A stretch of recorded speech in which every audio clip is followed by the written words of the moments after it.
Hi, everyone. This is Celia Hamilton from the SocialBiz user group. Thanks for listening to this interview. Today I'm talking to Russell Cook. Russell is Managing Director of Sire Technology Limited. It's a company focused on developing systems, business continuity, and solutions for customers inside and outside of a cloud environment. Russell is also speaking at the upcoming Collaboration Stack community event on March 21st in London. Hi, Russell. Thanks for talking to me. Thanks, Celia. At the upcoming Collaboration Stack community event in London, you're co-presenting with Bill Malczewski on to cloud or not to cloud. Can you give listeners a quick checklist of, say, the three most important factors to consider when moving to the cloud? Sure. I think top of the stack should be vendor trust. What I mean by that is that you need to get into the skin of who's providing you the service, whether it's an application from the cloud or whether it's resources, CPU, memory, storage, whatever it is. You have to have trust that they're going to do it correctly and they're going to do it to the level that you expect to be able to run your business. Being able to avoid any kind of vendor lock-in is going to be paramount. It's one of those areas that once you've adopted a cloud solution, you should be in a position that you can take the data and export it in some meaningful way. For example, most of the good online applications that are out there at least allow you to download your data, which is what it is, as a CSV file, and then you can port it to somewhere else if that sort of vendor trust breaks down. Now, obviously, nobody wants that, and I think getting the relationship started correctly and having that trust and understanding each other as a business is the first step in really building a good cloud portal and having your business running correctly. The other areas that people need to dig into, and it all comes under the sort of vendor trust, is who's responsible for the data. Mm-hmm. Having the data in a cloud is very easy to do today. You can upload all sorts of, whether it's an MP3, a video, or your spreadsheets for your finances. It's very easy to do to put into a cloud. The problem is, what's the service level agreement with that vendor? That may not be as clearly identified by the vendor, and at that point one should start thinking that there's something wrong if the service level is not clearly available. Some companies, some big cloud companies right now provide their service as it is, which basically means if they choose to turn it off, there's no recourse. Well, I don't think any of us can run a business where the possibility of the IT infrastructure could just be turned off and there's no recourse.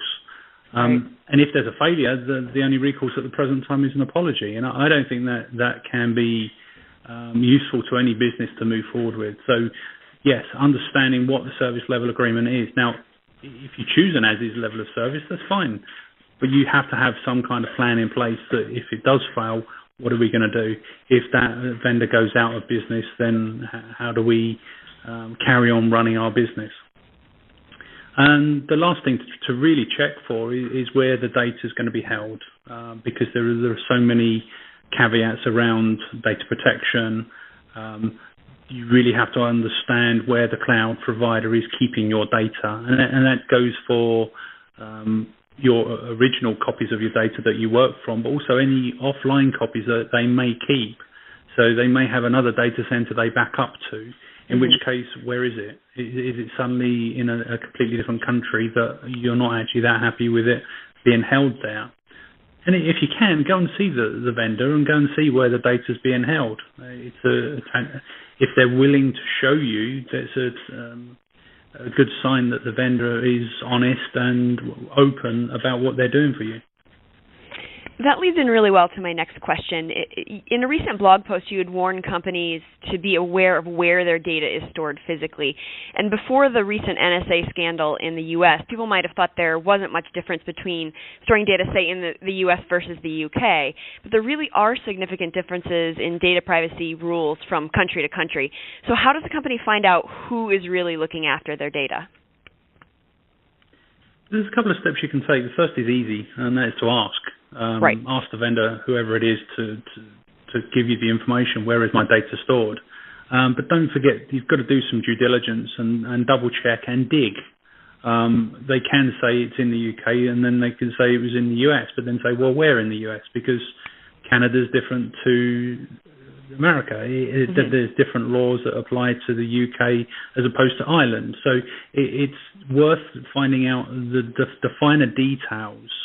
And honest vendors will tell you. There's no question about that, and they'll be open about it.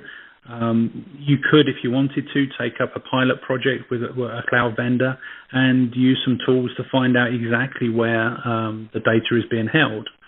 You could use GeoIP to find out where the IP address is located, although this doesn't guarantee the accuracy of where the data is actually stored.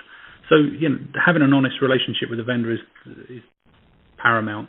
Mm-hmm. What do you think the biggest advancement in cloud will be for this year?